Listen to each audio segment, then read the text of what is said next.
Jonathan Broadbent here, creator and founder of UnWoke.Academy and the Financial PMA, with another Weekly Wednesday. This is a pre-recorded Weekly Wednesday segment.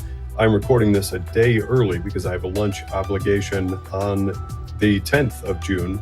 So a couple of things I want to dive into. Typically, we like to focus on the positive, the encouraging, exciting things that are coming out of UnWoke.Academy and the Financial PMA.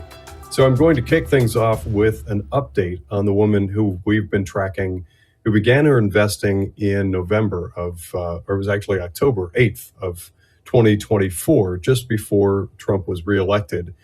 Her earnings as of the close of market yesterday, so again, this is recorded a day early, through Monday, June 8th, her earnings are unrealized gains of 62.18%. That is weighted average return. That's really good stuff. And I want to emphasize again, I say this pretty much every time, when we put this together, this is a good, comprehensive, well-diversified portfolio with a lot of investments in it. So this isn't swinging for the fence with some sort of extraordinary, hopeful investment that we thought was going to do phenomenal.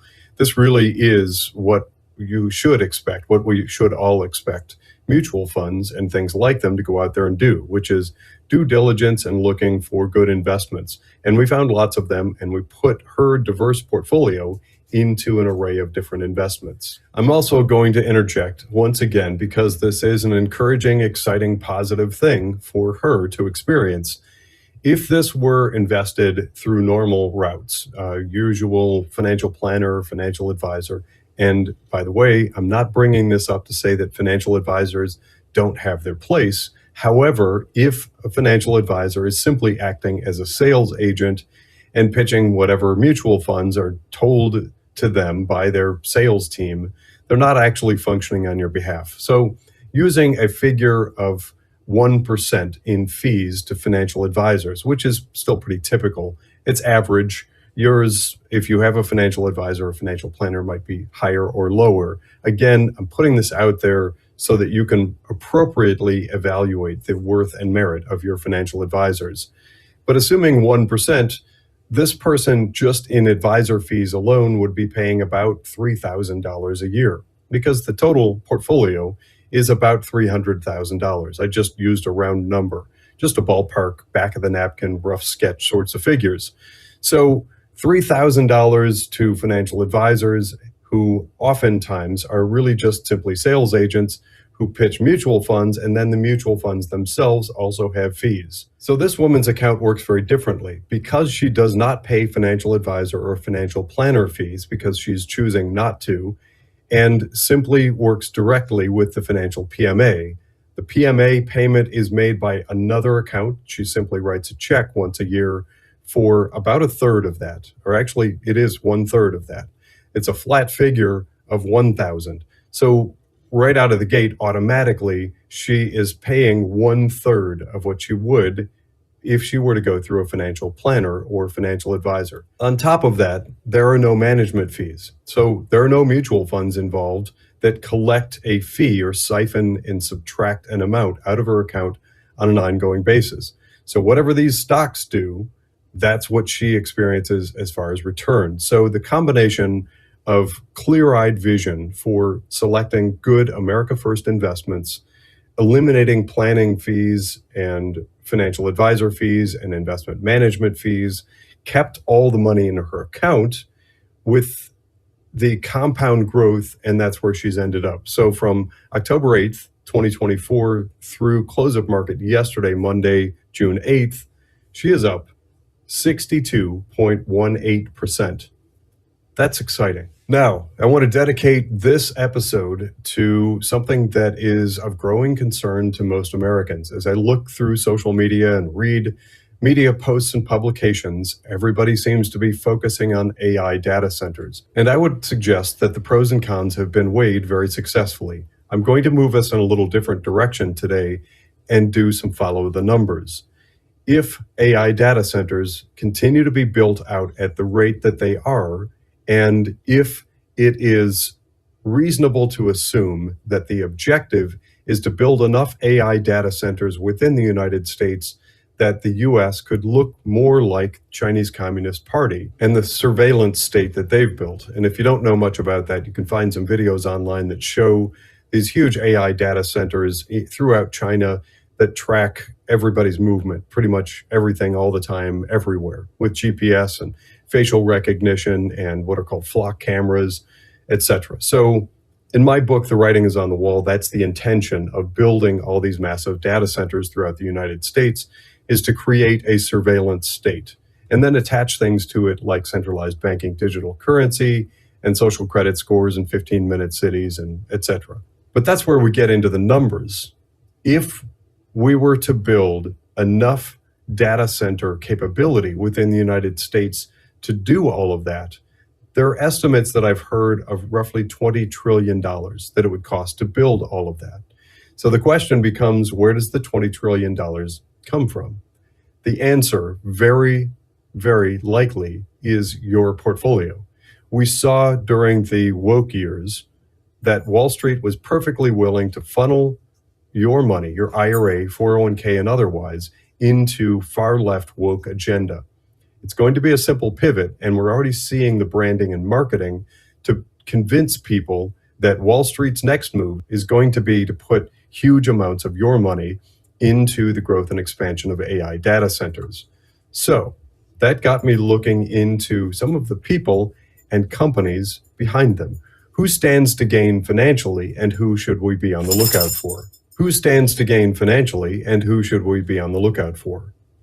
That led me to a group called Flock Group Incorporated. They go by Flock Safety. Flock cameras are those cameras you see popping up near traffic all over the United States, from rural areas to suburban, and certainly in major metropolitan areas. The purpose of those and the design of them is not to hand out speeding tickets. That's the cover for them. The purpose of them is to gather massive amounts of information and read license plates at a rapid rate. And behind the scenes is this Flock Group Incorporated. It's a privately held company owned by 3 co-founders and a consortium of venture capital investors. So the largest stakeholder is a person by the name of Garrett Langley. He is the CEO and co-founder, alongside co-founders Matt Fury and Paige Todd. So we're beginning to look into those people to see what they're all about and what their connections are. I've discovered fairly quickly the name Peter Thiel. Peter Thiel's firm, Founders Fund, is one of the backers, along with Tiger Global Management, Matrix Partners, and other investors from Meritech Capital to Green Oaks Capital, Bedrock, and Cotu Management. So that's just one area of focus, and that has to do with those digital flock cameras that are capturing all sorts of data about human movement, mostly traffic focused, but I do suspect that there is a heavy element of facial recognition software, and I do believe that it ties in very directly with geolocating and people's smartphones. These are things to be on the lookout for. From there, I decided to delve a little deeper into data center operations and specifically the real estate behind them. I happen to be very familiar with what are referred to as REITs. It stands for Real Estate Investment Trusts. And sure enough, I found several REITs, or Real Estate Investment Trust, that are focused on buying, owning, and managing real estate that is geared toward the development of AI data centers. Chief among them, we're finding Equinix. That is actually publicly traded. So EQIX becomes one of those companies out there that we're going to put on the radar and start watching for. If you are one of those people who is saying no to data centers and posting on social media that you object to the use of them in the development and the trajectory of AI data centers as a surveillance state, these are the companies to avoid funding. Digital Realty Trust, which is also publicly traded under DLR, is a major global REIT with extensive portfolio partners on large developments. We also have Applied Digital, APLD. They're developers in large-scale AI, high-performance computing data centers. Next on our list is Iron Mountain, IRM. Again, I want to emphasize these are not buy or sell trading recommendations. These are companies that are now on our radar at UnWoke.Academy for rejection from consideration because we are catering to people and engineering some conversation around those folks who are trying to fight back against the expansion of AI data centers. Next up, I did find some information on some private companies. Before I go into these, it's important to remember we've done a few episodes on the intention, and it's actually an outright stated intention right now in Washington, D.C., to add the ability to invest in these types of private venture, private capital inside 401k plans. And let's put that in perspective. 401k accounts in total in the US amount to around $13 trillion. So if a huge segment of that were to shift at the putting the thumb on the scale of politicians and woke Wall Street, you're probably maybe halfway toward funding that $20 trillion spend on expanding AI data centers, assuming that 20 trillion is roughly correct. So these companies include, in no particular order, CoreWeave, Aligned Data Centers, Vantage Data Centers, and QTS Realty Trust, CyrusOne, Stack Infrastructure, DataBank, Cloud HQ, and other companies like Compass and Sabi. My point in bringing all these up is as we go forward at UnWoke.Academy and putting together guidance and research and reporting for we the people, you the public, we want to spotlight these sorts of things for possible, likely exclusion from your portfolio. These, for the most part, I suspect are going to be the companies that people following UnWoke.Academy will not want to invest in.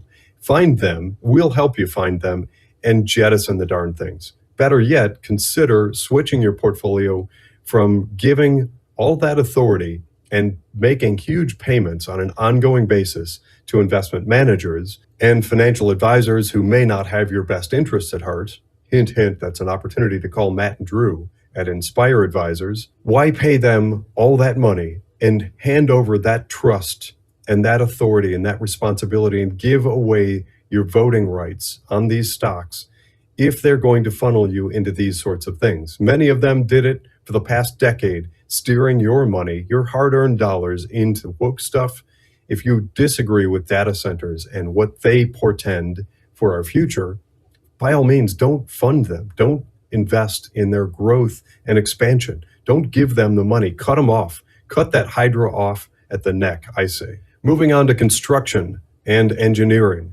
There are a number of different firms that show up that appear to be aligned properly to benefit from the building of these AI data centers. One is Fluor, FLR. We've got ACOM, which trades under ACM, Jacobs Solutions, which is J, Sterling Infrastructure, STRL, and others include Mastech, MTZ, MCore Group, EME, and Skanska, which is publicly traded in Sweden. These are companies and people that we're putting on our watch list and will continue to report on. We are not suggesting buying or selling any of these. It's quite likely that we, through UnWoke.Academy and the resulting financial PMA, will be making every effort to avoid them and not put any money into these. But for now, this leads to some very good conversation about what we're choosing to fund. If, as I said before, you're one of those people who wants to avoid the growth and expansion of AI data centers, by all means, don't give them your money. Next is equipment, power, cooling, and infrastructure suppliers. We've found Vertiv Holdings, VRT, Schneider Electric, which has a trading symbol of SBGSY, Eaton, ETN. They're on a few different lists, so that one ends up being a little bit surprising. We're going to put a special asterisk next to that one. They have a number of different business ventures, and I don't know that they're directly involved, but because they make switches and power management infrastructure, they do stand to gain. nVent Electric, Aon, Modine, and Generac are also in the queue for our consideration. And of course, chip and networking companies like NVIDIA and Broadcom, which are already on the list of companies to avoid, are certainly in the spotlight here. Which brings us to the last category that we're bringing up at least in this preliminary evaluation, that's private equity and the investors themselves. We've got Blackstone, BlackRock, Bain Capital, KKR, Stone Peak, EQT, Marquee, and many, many others. There are all sorts of people, and it seems like, not universally, but overwhelmingly, there is a cast of bad characters that are lining up behind these AI data centers. And I suspect that they all think that they're going to get rich if they only build a digital gulag for the future. Let's not give them our capital to build it with. Leaving on a positive note, keep in mind that the woman who began investing very counter to this, not focusing on not investing in AI data centers, but investing instead in free capital markets early in the Trump administration, Trump 2.0, is up 62.18%. In fact, actually, she began just before Trump was elected. So those are the types of companies where we should be looking. It's a fork in the road. Consider investing instead in America First companies. They're paying off handsomely, and we see huge growth as America works to onshore rather than the decades of offshoring productivity and ingenuity. This has been another episode of UnWoke.Academy for a weekly Wednesday. Thanks for tuning in.